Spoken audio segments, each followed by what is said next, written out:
the better you can maximize each and every lift. So let's say you go in unfueled and you're only going to be able to squat 200 pounds times 5 reps, and then you just feel drained, versus you go into that workout fully fueled and ready to go, and then you're able to squat 225 times 8 reps. Well, you're doing a lot better for your overall gains and then your overall weight loss goals too. So I'd say that if you're trying to cut calories, you want to optimize those calories around your workout. So going into that fueled is going to be better, way better.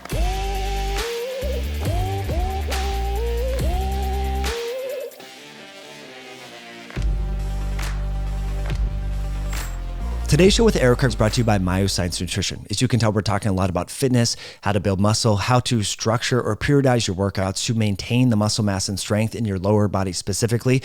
One tool that can help you during exercise is the Electrolyte Sticks by Myoscience. It's one of the only products on the market that features both creatine and real salt and albion chelated electrolytes to enhance the absorption of the creatine and the utilization during exercise. Creatine is a highly sought after yet underrated ergogenic aid. It's one of the safest natural products that can support your exercise sessions, and a lot of evidence suggests that electrolytes enhance the absorption and utilization of creatine. We know that creatine is actually better absorbed during exercise, so you might want to use this and consider this around exercise, like before you work out or intra-workout. That means during your exercise sessions. There's over 450 reviews over at myoscience.com from people like you who are trying to get more mileage from their exercise sessions and prioritize and preserve lean muscle mass throughout lifespan. I encourage you to check out those reviews and also use the coupon code podcast to save over at myoscience.com. That's MYOXCIENCE.com. So in today's show, Erika is just a wealth of knowledge. I've seen her over the years. Her body has transformed.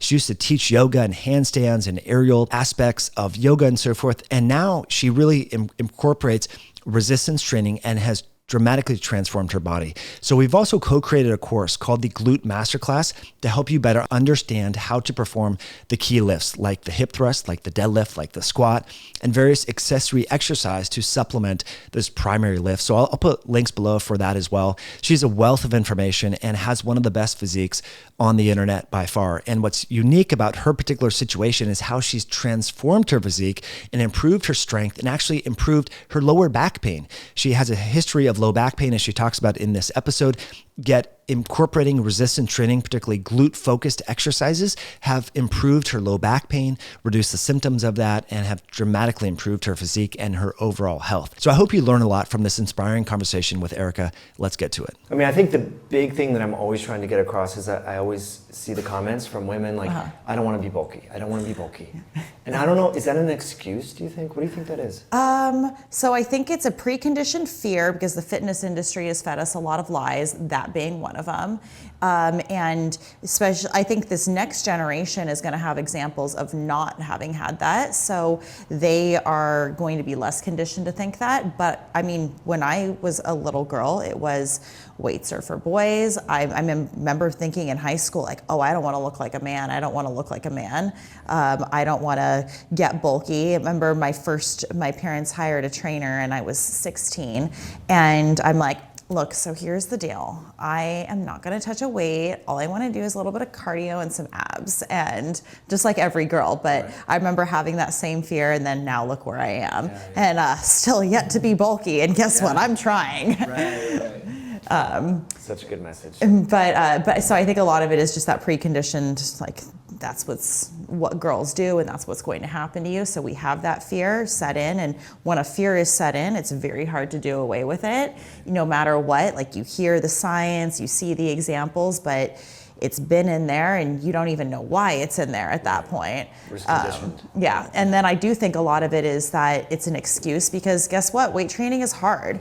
It's a lot harder. And I mean, I think it's the same excuse. There's a lot of guys with the, because I specialize in lower body training, and guys who just want to train upper body. And sorry, squat workouts are a lot harder than a bicep workout. You have to be present and invest in it, and it destroys you. And it takes that more mental toughness to get through it. So yeah, I think a lot of it is kind of that excuse of, well, I don't really want to put that effort in, and the Pilates and the HIIT class is good enough. Yeah. No, that's such a good point. Yeah, too many guys just do upper body, and they have these skinny little legs with no butt, and you're like, dude, back pain and like, yeah. I mean, aside from just like, all right, girls aren't really into that look. Like they don't just care about chest and biceps, but yeah, the back pain comes in, and glutes are the secret to most back problems. Like that was one of my biggest reasons of getting into glutes, because I had horrible sciatica starting when I was 22, and the yoga didn't make it go away. But guess what did make it go away? Heavy hip thrusts, learning how to deadlift correctly. Yep, building up my glutes and my posterior chain. That's amazing. So most of I work in a CrossFit gym, which is full of back problems and knee problems. And it's so cool to see that when they start doing my class and focusing on glutes and posterior training, that goes away. If they stop coming, that stuff starts to come back. I have one client who's 68 years old, and he comes to me for, he wants to feel better, not have back problems, to be able to move like he's young. I have him doing relatively heavy hip thrusts. And since he's been working with me, I mean, my biggest accomplishment is he has no back pain. And it's just, yeah, glutes are, I mean, there's a lot of things that go into back pain, but I would say glutes are probably the number one biggest one. Right. And if people want to just work on one thing, it's going to save them. Yeah, I definitely want to dive into that, Erika. So grateful to have you on to talk about your transition, your journey. I've been following you on Instagram for like 3 or 4 years, and your transition has been so amazing in the sense that now I think people will be shocked to know that you eat north of 300 grams of carbohydrates per day. You can squat, I think you did 3 reps at 375. Yeah, that's a Hatfield squat though. Still, I mean, that's different. So you're lifting very heavy, eating a lot of carbs, and look great. And so I think I just want to maybe talk about your transition away from, would you say it's acro yoga and handstand? Handstands, yoga. I did some acro, but I wouldn't say that was my main thing. Calisthenics, but hand balancing and yoga were the main things. And you're feeling a lot more energetic. You don't have as much pain. Yes. Okay, so there was an injury that led to this transition. Do you want to talk about that? Yes, so I don't know if I would call it an injury. It's a bone condition called avascular necrosis or Kienbock's disease, and it's in my lunate bone in my wrist. So that basically means I don't get blood flow to that bone, and it is dead to a degree. It's a very rare condition. They don't really know a lot about it, which is the frustrating part, because if it was just, oh, I broke my wrist, here's how we go about fixing that. So they don't really have a clear-cut answer of how to fix it. So that was first what segued me off of handstands. It was a long transition. Took me, as I was saying, a good 2 years to really accept. I had a self-identity crisis with it too, because I was Erika the handstand girl. I pictured my whole career going in the handstand direction, traveling the world, teaching handstand workshops, coaching handstands. And that started to become clear that I'm not going to get my wrist back.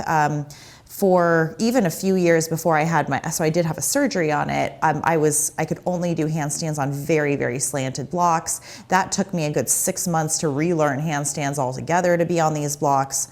They're not like standard acro canes. They're like very, very steep.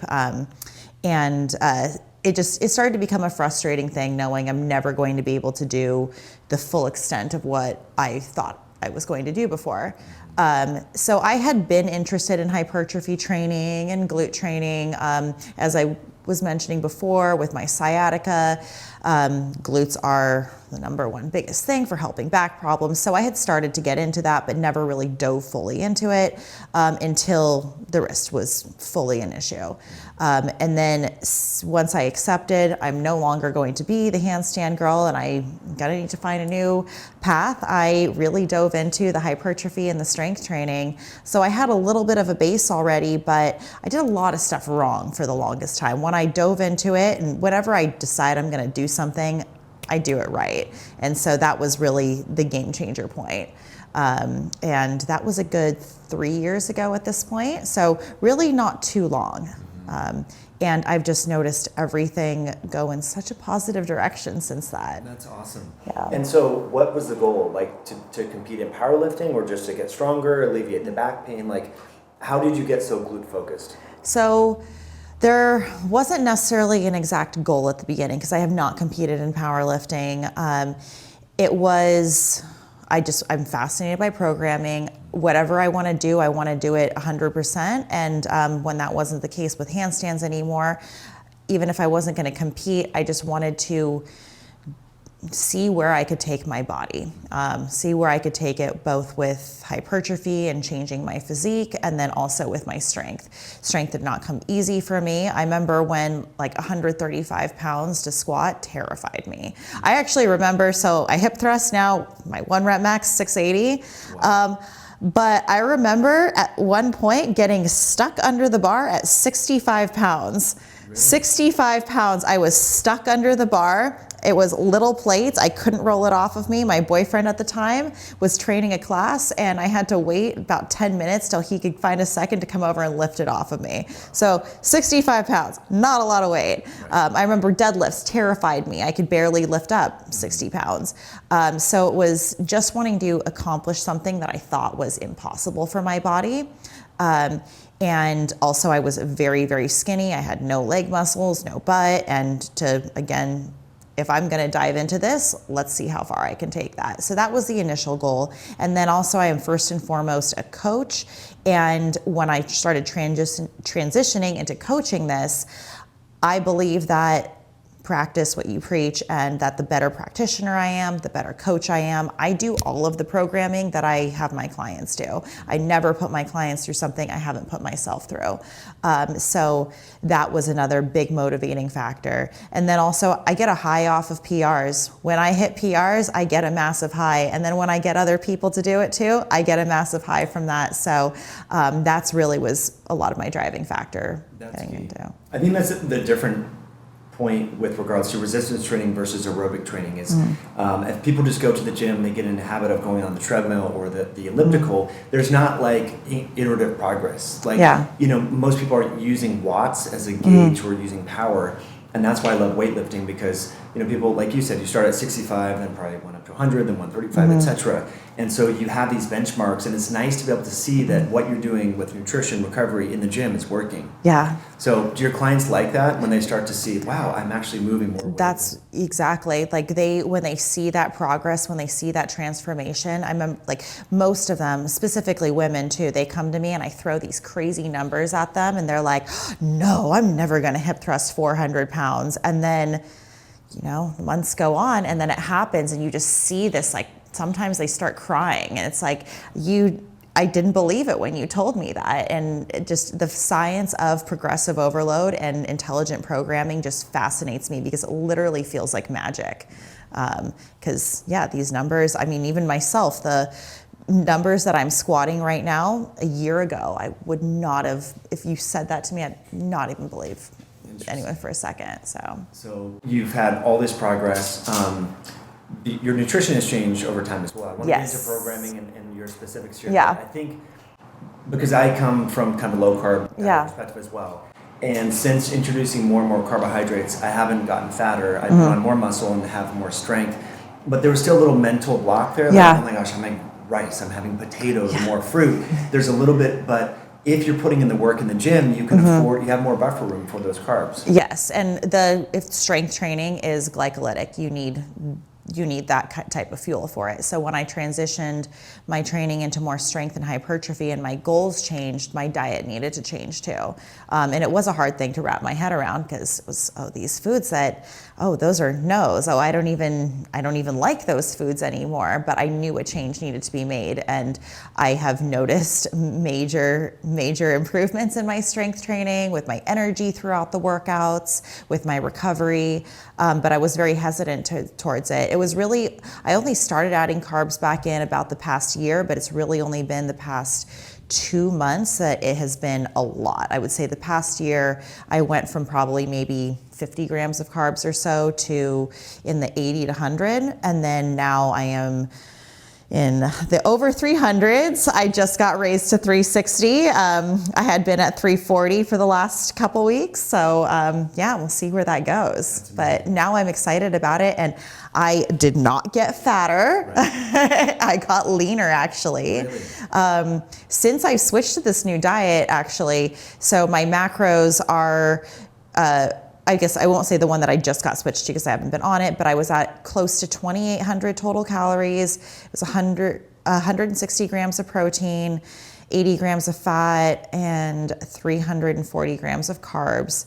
And I was about 138, 140 a couple months ago. I'm 132 right now. I'm not trying to drop weight, but just the new macro balance, I guess my digestion has felt a lot better. My performance in the gym has been a lot better.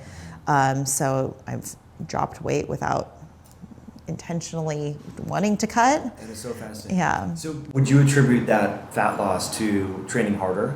Probably train. I would say the two biggest things is that I can train harder and my digestion is just better. I'm more efficiently fueled, and I had stomach aches all the time before. So I guess just not dealing with that and actually being able to use what I am consuming.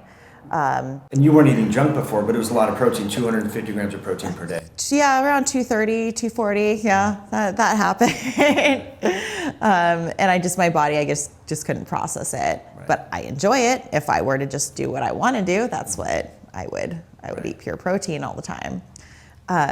But with this type of strength training, realizing that I did need carbs to fuel that, but it was a hard mental block. If I didn't have a coach telling me what to do, I probably would not have done it. Hence why even up until those last couple months throughout that year, I'm like, I'm going to add in carbs, but I never really broke over 100. Right. Yeah. That gets you into the realm of quasi-high carb, right? Yeah. And the stigma and the perception about that. I want to get to the sources of the carbs and things like that. But first of all, if you were to tell an average woman, or a man that you eat 2,800 calories per day and 350 grams of carbs, they would be like, there's no way. Yeah, you could be this lean and be able to do that.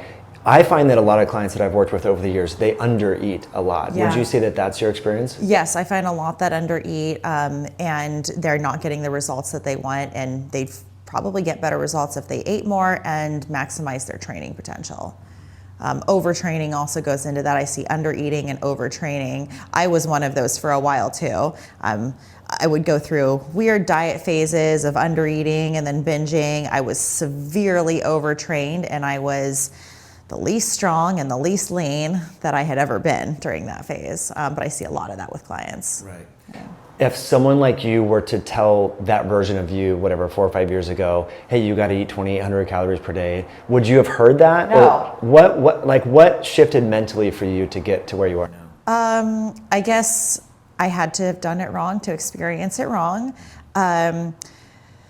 I guess also maturity came with it, being in the industry, going through all my phases of fitness and finding, okay, well, that didn't work for me. I want to educate myself more. Okay, I see this. I'm going to try that now. I'm going to try that now. So trial and error with it. And I guess at this point, I want to do well so bad. I want to do the best that I possibly can. So that means I'm not going to get caught up with my preconceived notions. Whereas I think back then it was, well, I have to follow this because that's in my head of something that I need to do. And it was more about these complexes that I had and less about the actual results. Whereas right now I'm a lot more results driven. In the gym, results driven. In the gym, results driven. I guess with work, results driven. But back then it was, well, stuff is only okay if I follow this, and I'm not getting the results that I want, and then I would just complain about it rather than do I change something. Yeah, really important point. Yeah. Okay, how many meals a day are you having? So I have about 4. So I usually have a pretty big breakfast. I usually alternate days between it. It goes usually between a big bowl of oatmeal and fruit, protein powder. And then on other days I do eggs and kale and sweet potatoes. When I'm being lazy and I don't have sweet potatoes, I shred up a bunch of corn tortillas and throw them in there. But yeah, so I alternate between those. So breakfast is pretty big. I'd say it's around 850 calories, 115 grams of carbs, 35 grams of protein or so, relatively lower on the fat. I'd say like 15 or 20 grams of fat. Then I always have a post-workout smoothie, which is a bunch of fruit, protein powder, And then I usually have one smaller meal, and then I usually have a pretty big dinner. So yeah, throughout the middle of the day, just because I'm on the go, I usually do the smoothies because I finish a workout and then I have a client. I just need something I can grab and like just have right there. I don't like to eat while I'm working, so a smoothie I can just drink while I have that. And Sure. And then yeah, that other smaller meal, I just don't have time to sit down and eat a lot. So I usually keep in the morning and in the evening are my two big ones. Mm-hmm. And is dinner bigger than breakfast usually, or? It depends, but yeah, usually it is bigger. Usually dinner has been my biggest meal of the day. Yeah. And there's a lot of good research about time restricted feeding and earlier, but do you worry, I mean, some people like to eat within 6 hours before bed, 4 hours. Is it more like what your schedule allows? It's kind of a convenience thing with that. I try not to eat like right before bed, and I have my wind down time anyway. I do find I need fuel going into training. That's why I have that big carb loaded breakfast.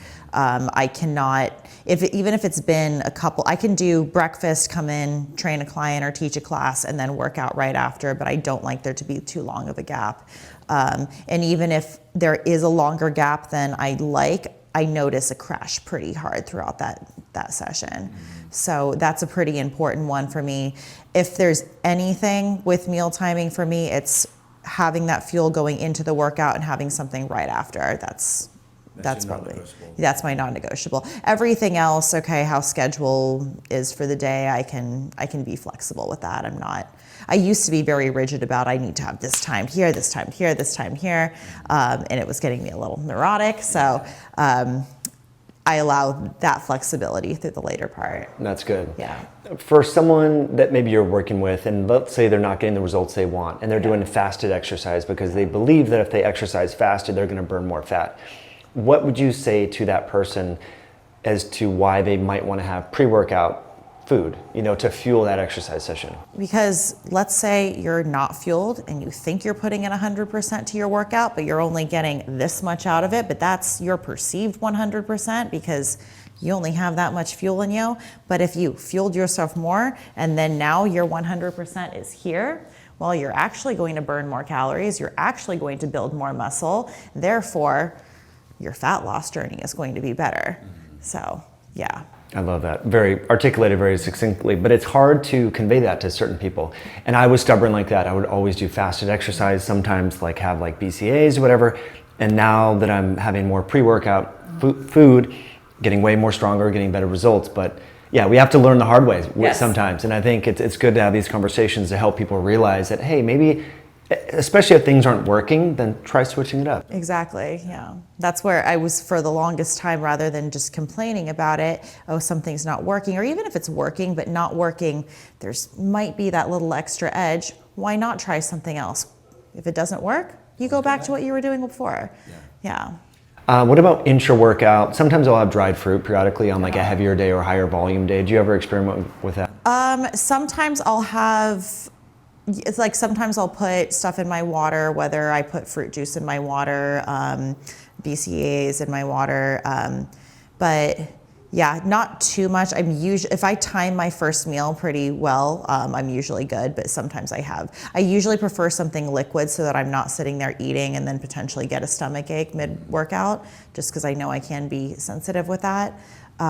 Or I just will go grab my smoothie early. But usually if I do have something intra, it's going to be something fruit, something quick digesting. Okay. Yeah. What about caffeine and pre-workout type stimulants?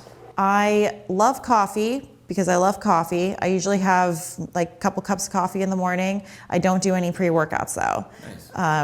I don't like how I feel with it. I don't get up from coffee. I enjoy coffee. I have to say I'm probably a little bit addicted to it because if I don't have it within 30 minutes of waking up, I get a migraine.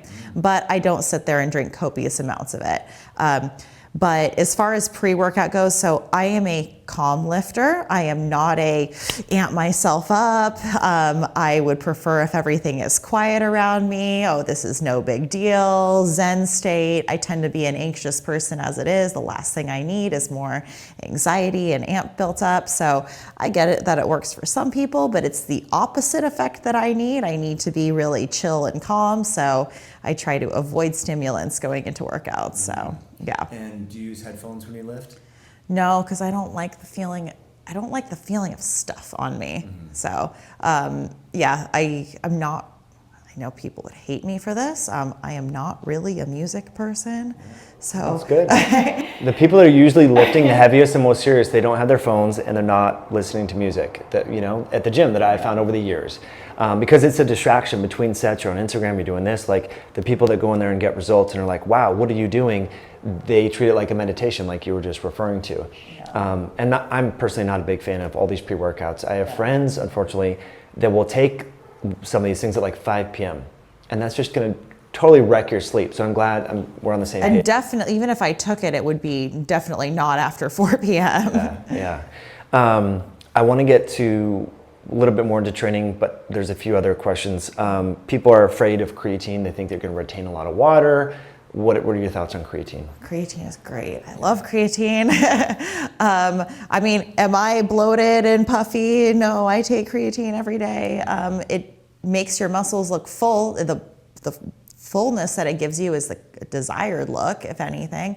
I noticed instantly the effectiveness with my training and the recovery and my ability to have good sets throughout the entire workout versus just a couple sets at the beginning. But yeah, I think it's great. I think there's, again, with the preconceived notions that women think, I know before I took it, I thought, oh, that's a thing for guys. Oh, that's a thing if you're just trying to bulk up. But it's great for women to take too. It just makes your workouts, whatever can give you that edge to make your workouts that much more effective.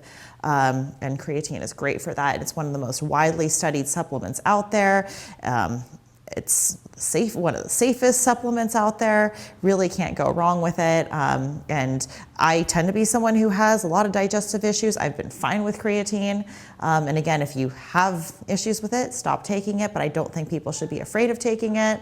And it does not make you look puffy and bloated. Yeah. It's funny how these myths kind of come around, And I think if you go into anything with a mindset, this is going to cause X, Y, and Z, then it's almost like you can manifest it or believe. So what do you take, like 2 grams, 5 grams? I take about a 5-gram scoop. Okay. Yeah. Like pre-workout or? I do it post-workout. Okay. Yeah. And just like after with the smoothie that I have after workout. Yeah. I dry scoop it. People people always seem to be super shocked by that. It's flavorless, it's easy. Because it settles if you mix it into the water, and then I have to bring something else to mix it. So yeah, I dry scoop it. That's cool. What about hormonally? So a lot of women, when they're doing excessive cardio, they're under eating. They either have amenorrheic cycles or they're not menstruating at all. How has your cycle regularity and hormones been since training heavier and eating more and now having more carbs? I guess I've been more stable than anything. I guess I've noticed less extreme PMS symptoms. So yeah, if anything, the carbs have been a very good thing for it. I feel like it's just more, I know what to expect every month a lot better. When you were maybe eating less or higher protein, was it more irregular? Or yes, definitely more irregular. Sometimes it would be horrible, sometimes not so bad, sometimes not at all, sometimes, yeah. More all over the place a little bit. Yeah. I guess it's hard to say. I've only been on this higher carb thing a few months now, so we'll see how that continues. I guess it's been 3 months now. It's going on the 3rd month. Nice. Yeah, so we'll see how that continues going, but yeah. Okay, let's talk about training frequency. So you have the wrist injury, so it's harder for you to focus on upper body. Yes. And you said you still do upper body stuff, but how many days a week, when it comes to frequency, what do you think is ideal for hitting a body part that you want to bring up? So I do lower body 3 days a week regularly. Sometimes, depending on the cycle, I will have 4 days a week, but I don't do that frequently. But say there will be a squat cycle where I do want to hit squats twice a week. I might add in a 4th day, so I have a squat day, a hip thrust day, a sumo deadlift day, and another squat day. Like one squat day might be a little more volume, one might be heavier, one might be a heavy one might be just a technique focused day. So yeah, but that will usually only be like, say, a 6-week block that I do that. But generally I hit legs about 3 days a week. Right now, I will add in a 4th day every once in a while, like if time permits, because my schedule has been a little bit different here and there. So I will add in a bonus fourth day, but usually if I have that fourth day, I don't do a full workout. Like I'll do a peak lift and then 1 or 2 other lifts rather than doing, so usually how my workouts look is I have a peak lift, I have 2 secondary lifts, and then I have accessories. So right now, if I do the fourth one, it's just a shorter version of the peak lift with maybe less sets, less intensity, and then just going straight to accessories. So, okay. Yeah. And Andy Galpin was on Andrew Huberman's podcast. I don't know if you heard that episode, but he was trying to simplify tactics for people that are just trying to like look good, you know. And he said pick 1 to 3 exercises, do 3 to 5 sets, 3 to 5 reps, 3 to 5 days per week. So he was trying to just help people just. It's a good starting point. Yeah, just like, okay, if you don't know what to do, just like pick like 3 things and kind of go for it. Yeah. In terms of like your heavier days, let's say you're training legs 3 days a week. Yeah. Are you doing 12 sets, 15 sets? Like if you could parse that out, how does that generally look? So it depends on the cycle for sure. Say for the peak lift, it might be anywhere between 3 to 5 sets. So, but if it's a 5 sets, it's not 5 hard sets. It's maybe 2 hard sets. And then, so for example, my hip thrust right now, I have 2 hard sets and then 3 sets, or actually I only have 4 sets for my hip thrust cycle right now. 2 hard sets and then two sets of pause reps after that. Sometimes say for a squat cycle, I'll do like 3 sets of 5 and then I'll do 2 back off sets of pause reps at a lighter weight. So it depends on which one that is, but yes, somewhere between 3 to 5 sets for the peak lift, not all of them being hard all out sets. Like I'm not gonna 1 rep max 5 times. I mean, that's not possible. And then the secondary lifts, let's say that's like a split squat or Bulgarian split squat, or if say sumo deadlifts are my peak lift, I will use hip thrust as a secondary lift. Those ones are usually in the 3 set range, and I typically go a little higher volume with those. Those are almost always in, I'd say 8 rep at the lowest, but usually in like the 10 to 15 rep range. And some cycles I'm thinking of, like I've done cycles where the split squats will drop into the 8 to 6 rep range, but it depends on the focus. And back to the peak lift one, again, depends on the cycle. Sometimes it is a heavy one, so we are focusing on that 3 to 1 rep. Sometimes it's that 5 to 8 rep, but it completely changes. And then the accessories are always in the high rep range. Okay. Yeah. So it sounds like when you go into training, and I think this is helpful for people to understand this, there's one main focus. Like if it's upper body, it could be pressing or pulling. Yeah. Lower body, it's going to be either squatting or deadlifting. Yeah. That's the primary thing that you're focusing on, 3 to 5 reps at the top set. And maybe you'll do like a top 2 or top 3. Yeah, so I mean, again, it depends on the cycles. Sometimes I am on a higher rep cycle, like those top all-out sets where you go like RPE 9, 10, like you lay it all out on the line, like you're going for that all-out place. And sometimes that will be, I've done 20 rep cycles. The 20 rep squat cycle was probably the most brutal thing I've ever done to myself in my life, but also insanely effective. That 6-week transformation was insane. In what way? I just noticed, well, I mean, I built up myself from, I think I started at 160 times 20. At the end of the cycle, I was able to do 200 pounds times 20 reps. Wow.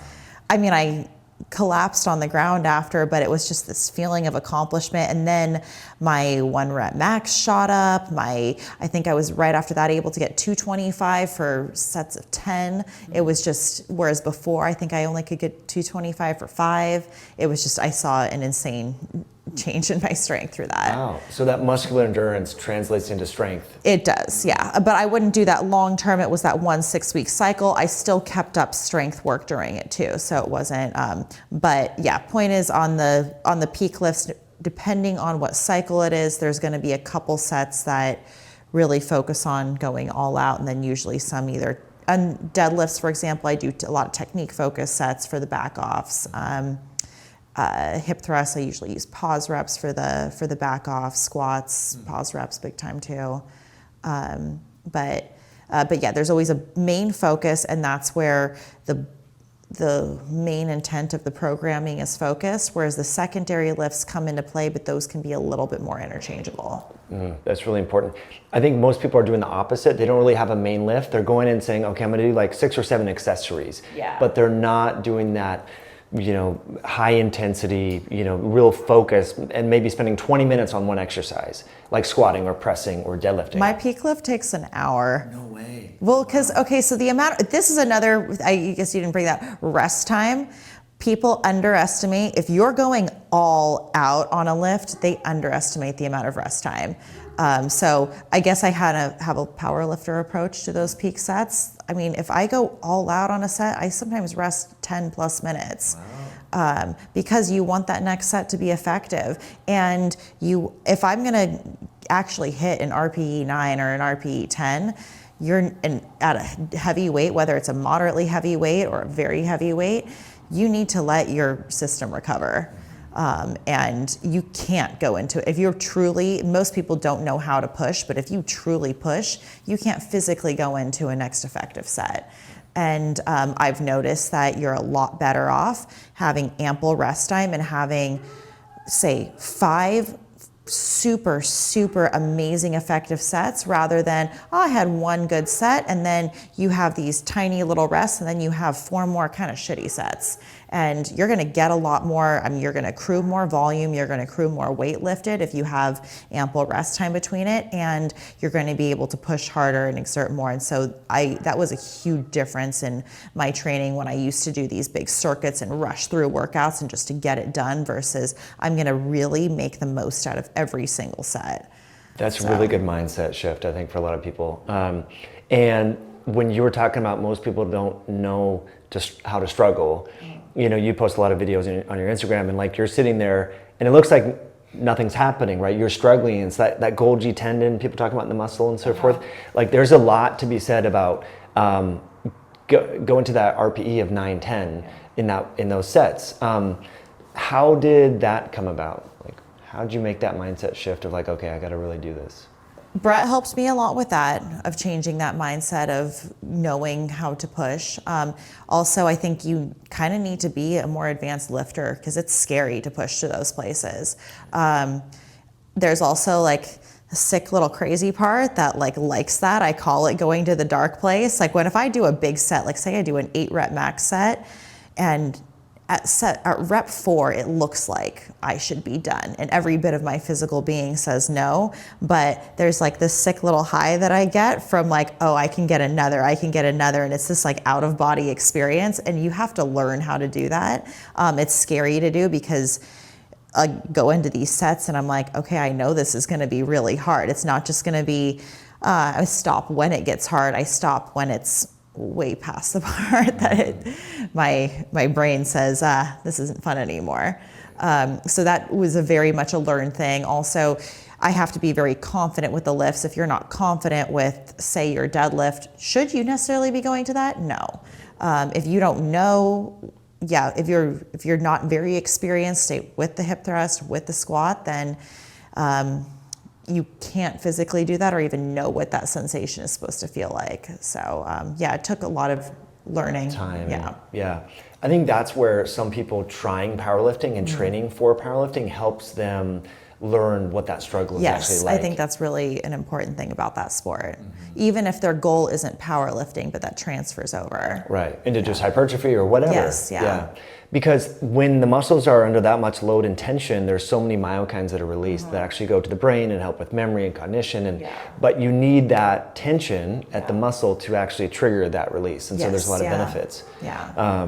In 2021, there was a study showing that when they randomized them to do bench presses and leg presses, and they found that there's this extracellular vesicle from the muscles that released to the fat cells to trigger the fat cells to release more fat. But they had to go to failure. It's not just like, oh, I'm doing 10 reps on the bicep curl as I'm texting or whatever, right? Like you have to push yourself to look the way you do, which is awesome. So 3 days a week with legs, and then maybe an accessory day here or there. Any sort of HIIT training, like on the Concept 2 or sprinting? I do no cardio at all. Wow. Zero cardio. Again, with the leanness thing, when I was doing trying to do the the strength training, doing the handstands and the calisthenics, and I was trying to do the CrossFit, and I was doing stair sprints and HIIT training and all that. I was not as lean as I am now. Yeah, I do zero cardio now. But also back then, I was not able to push as hard through my strength workouts. So I give 150% to every single set in my strength workouts. But yeah, I do zero cardio. I like to walk and I like to hike. So I guess that's my cardio. I'm very active throughout my day. I work in a gym. I'm not one of those trainers that kind of just sits down on the ground. I'm, cleaning up hundreds of pounds of weights and setting up equipment and demoing this and all over the place. So my lifestyle is very active, which I'm grateful and lucky for. I don't sit at a desk. And yeah, so my step count is very high, and I enjoy going on walks, and I enjoy going on hikes when time permits on the weekends. That's awesome. But no HIIT. Yeah. That's really helpful for people to understand, because the perception is when you're doing cardio, you're burning fat. No. Well, when you lift weights, you're burning fat after. That's important. Well, it's something, again, for a lot of women to know.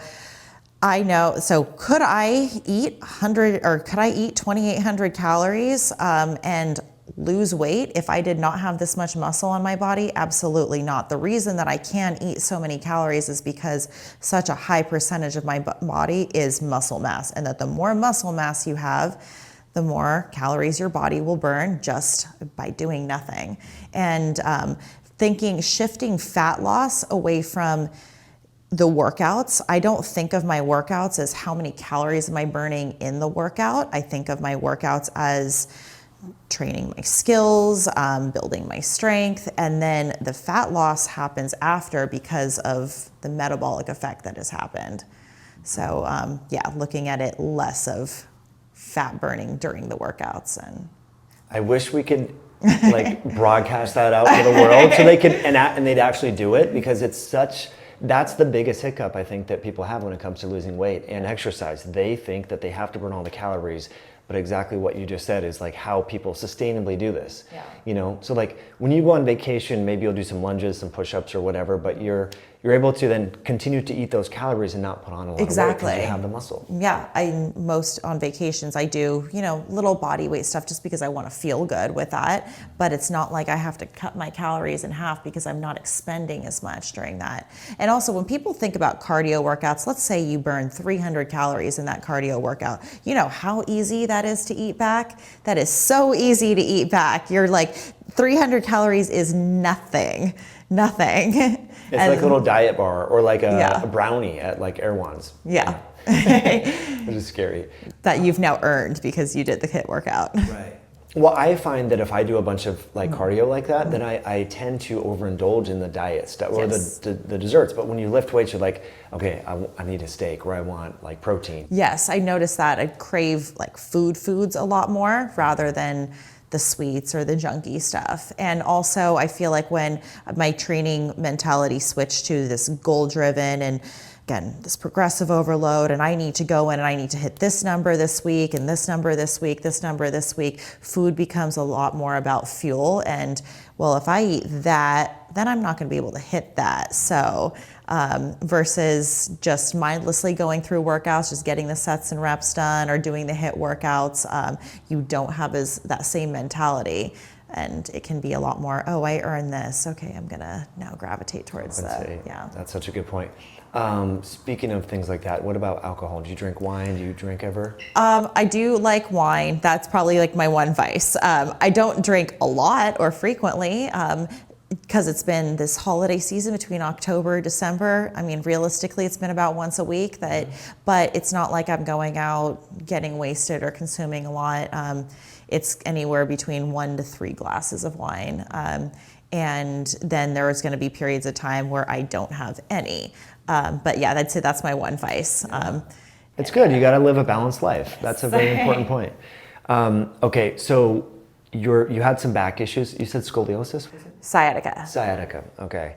And that's where the pain is running down. It's really... Yes, it's horrible. It starts... So I actually didn't even feel it in my low back to start. I felt it kind of in the top of my butt. And then it starts as this zinging feeling, and then it starts to go down your leg, and then sometimes when it gets really bad, it goes all the way down to your heel, and it is absolutely horrible. I started getting it when I was 22, so very, very young. And I was active, I was working out and getting into fitness, and I thought, oh, this is something for old people and sedentary people. Why is this happening to me? I was doing a lot of my exercises wrong. I was never really coached on how to proper form, how to do stuff correctly. I was doing all my ab exercises. I was overdoing abs and overdoing it with arching my back and overusing my hip flexors. I had no glutes whatsoever. And yeah, I went to all sorts of doctors about it. They wanted to shoot me up with cortisone shots and give me pills to take every day. Okay, you take all these 3 pills every day. I'm like, I don't think that's the answer. I don't want to take pills every day. I don't want to be getting cortisone shots up my spine. I don't want to, and I also don't want it to be, it's hereditary. My mom, my grandma have it. And I'm like, I don't want to be living like this the rest of my life. And doctors basically said like, oh, this is something you're going to have to deal with the rest of your life. Well, it's something I'm going to have to be mindful of, but I lift very heavy and I don't have sciatica pain anymore. So that was what started. I need to figure out how to deal with this. I went the yoga route for a long time. It didn't fix it. In some cases, it would make it worse. The number one biggest thing was developing proper core stability, learning how to engage my pelvic floor, my transverse abdominis, but even more than that was developing glute strength and posterior chain strength. And then on top of that too, learning how to deadlift correctly, how to learn not to be afraid of these certain movements, how to also how to brace correctly, how to move, how my body wants to move and should move best for it. But yeah, number one biggest thing was getting that glute strength. Yeah, that really, I think a lot of people neglect that, but thankfully there's more and more, stuff coming out. Brett Contreras, a lot of people are talking about the importance of glutes. But yeah, it was a lot of ab focused work for a long time. And so for building up the glutes, you've talked a lot about hip thrusts. Yeah. There's a lot of different strategies and based upon people's, bodies and everything like that. What about deadlifting? Like if you could say like the 3 best exercises for glutes, what would you say? Hip thrusts, squats, deadlifts. And then, so those would be the king lifts, like the 3 top big ones. So for peak lifts. And I say, so deadlifts and squats are not the best for glutes specifically. However, I think that you need the peak lifts, and treating an exercise as a peak lift is where you're going to get the bulk of the development. And so you have those big compound lifts. Hip thrusts are number one. But yes, accessory exercises such as kickbacks and abductions are going to hit the glutes a lot more specifically than say a squat will. But if all you're doing are accessory glute isolation exercises, you're not going to get the best bang for your buck. You're not going to get the most development. So you really need to I would say if people are going to prioritize 3 things, it would be prioritize those exercises. So I saw this somewhere. It's like, okay, if you envision a cake, those 3 exercises are the cake. That's kind of the most important part of it. Then you got your secondary exercises, that's the icing on it. And then you got your accessories, and that's the sprinkles. So if someone just gave you a bowl of sprinkles, you'd be like, what am I gonna do with this? But if they just gave you a cake without sprinkles and icing, you'd be like, it's not the best, but I can work with this. Like that's something. But I'd say exercises such as lunges are great. Lunges and Bulgarian split squats are 2 of my favorite ones for glute development. Let's see. Reverse hyper? Reverse hypers are great.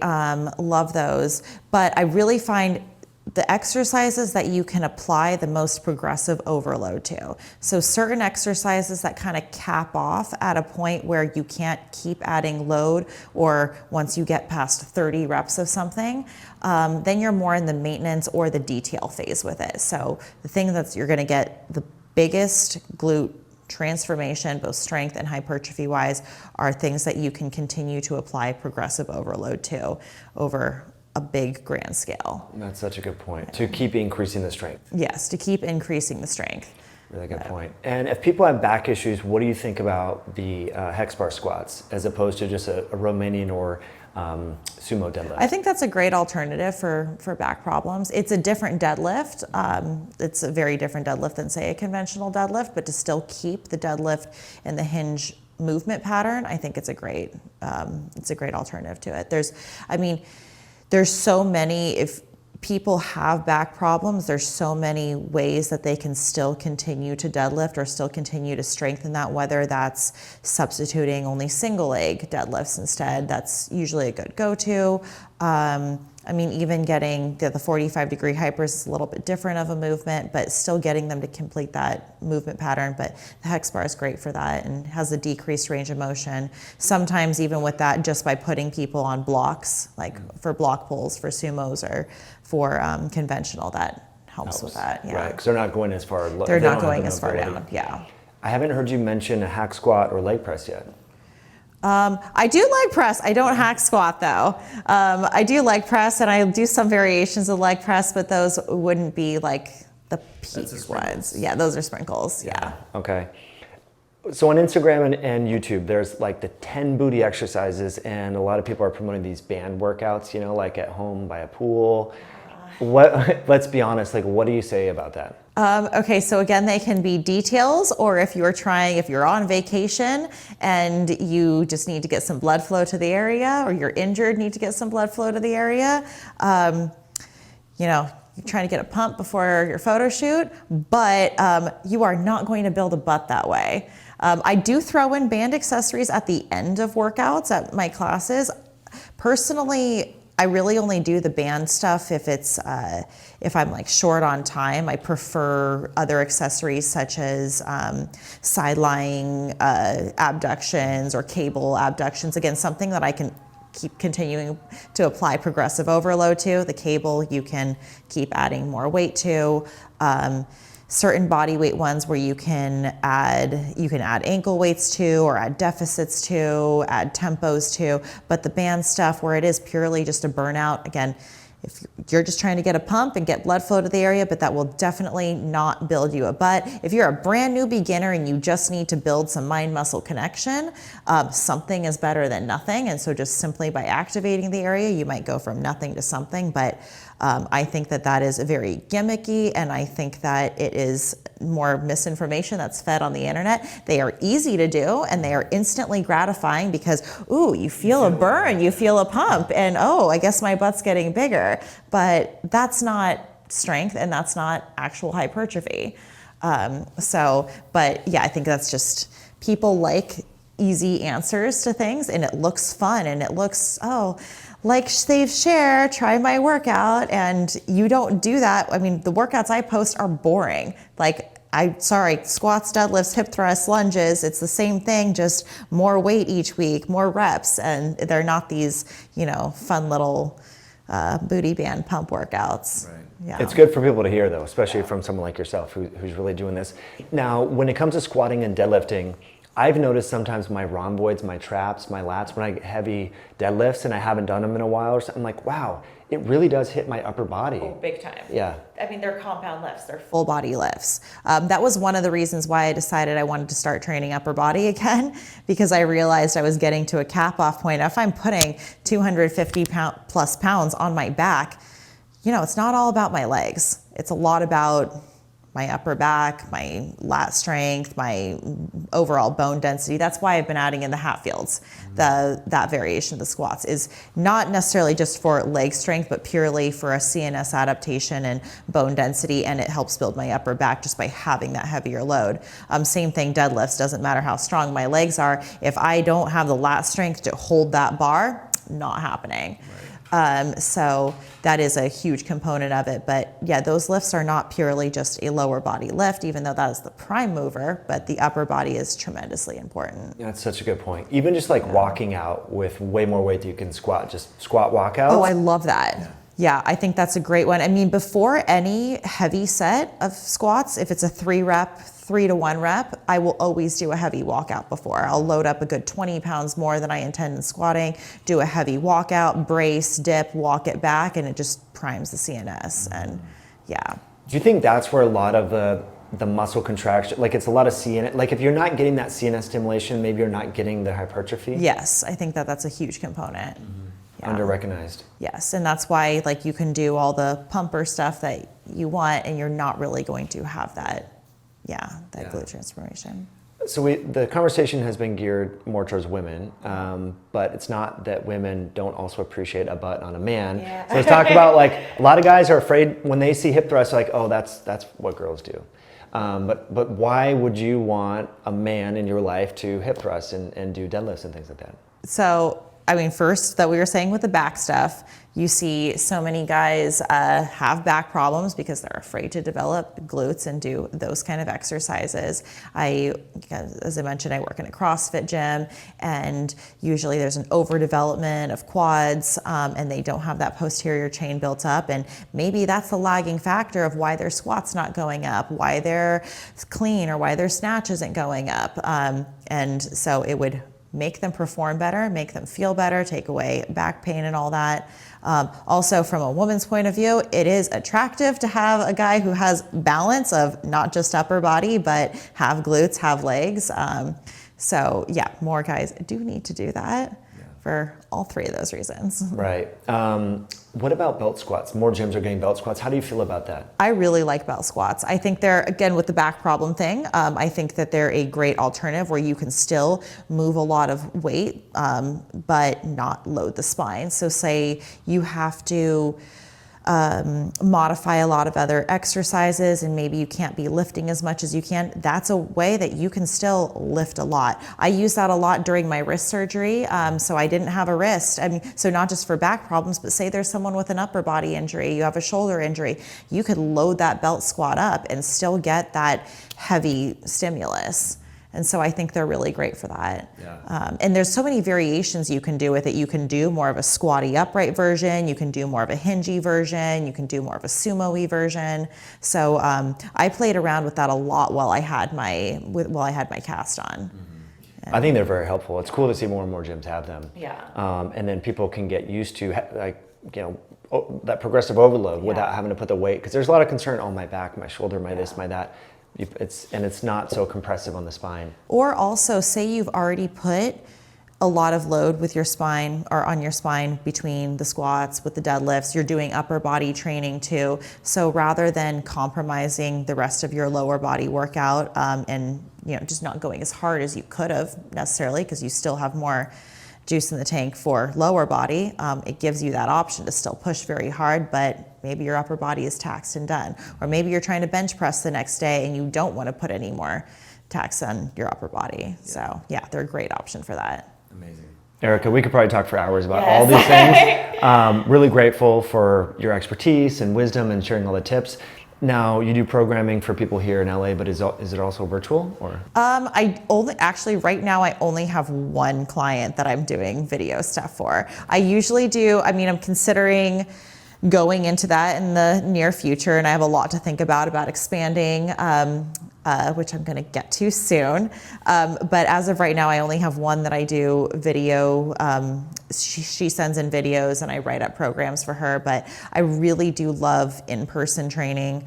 That's where my passion really is. Being with people. I really like that hands-on approach, and I really like, so I don't just write programming, and a lot of times my programming might seem a little generic because it's so fine-tuned for that person, or I give a pretty vague thing, you're gonna do between 5 to 8 reps. Well, what does that mean? Well, I'm gonna tell you as soon as I see you start. Oh, the weight range. No, I know each person. My classes are basically group personal training. Each person has their own workout, and it is not the same as if I don't just go, okay, percentage based, you're doing this. I really cater it to each person. So, that I've always wanted to be more than programming too, as much as I love programming, but where they couldn't just take the programming, that having me there makes it that much more effective. So that's kind of where I'm at right now with my style of coaching. But I would like to help more people that don't necessarily have access to coming to LA and coming to the gym that I work at. So yeah, I've been considering. Cool. Yeah. And if people want to train with you in that setting, how do they connect with you? So I work at a gym called West LA Athletics. It's in Los Angeles. I teach 4 classes a week there, and we'll probably be adding more and also thinking about expanding in other ways. So they can connect with me that way, either looking up through their Instagram, West LA Athletics, or their website. Looking up me through my Instagram, which is just my name, Erika Gasztonyi. I do personal one-on-one training too. And even with the programming, say someone does personal one-on-one training with me, say once a week or even once or twice a month, and then I write up programming for them, but they do check-ins with me. I do that as well, just not the full virtual. Right. Yeah. That's awesome. Erika, keep up the great work. Thank you so much for coming on. Thank you so much. I appreciate it. This is great. Thank you so much for inviting me. My pleasure. Yeah. Thank you.